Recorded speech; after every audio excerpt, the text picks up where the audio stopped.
women say he lured them in through dating apps and then sexually assaulted them. That man was sentenced this week and will do at least 5 years behind bars. Tonight, 2 of those women spoke to news specialist Andrew Adams and say they believe there are other victims still to come forward. Andrew? Yeah, they told us they're sharing their stories in hopes of motivating other potential victims. Even though their sentencing came as part of a plea deal, they don't believe the punishment fits the crime, and they also don't believe their cases were the first.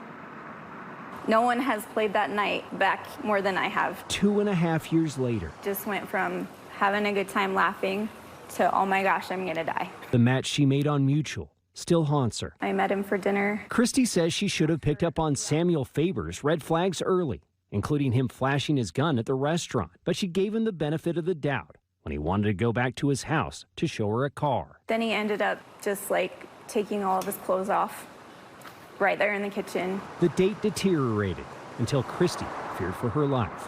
I kept telling him no. Anyway, he ended up raping me in the kitchen. And then in the backyard. I wouldn't do what he wanted me to do, so he put his hands around my neck and he strangled me. Christy's story would have been disturbing enough if it were the only one. And when I saw it, I just literally threw up. But it wasn't. 2 other women, including Misty, who didn't want to show her face on camera, reported similar experiences to police. 5 years, if that's what he does, is absolutely not enough for what he did just to her. With Faber now entering a sentence that will mean at least 5 years behind bars.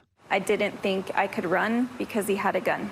They tell KSL they believe Faber has other victims who haven't come forward. I know it's scary. I know it's hard. And they're hoping by sharing what happened to them, it will inspire other women to have the courage. I can't change what he did to me. I can't take it back. I can't fix it.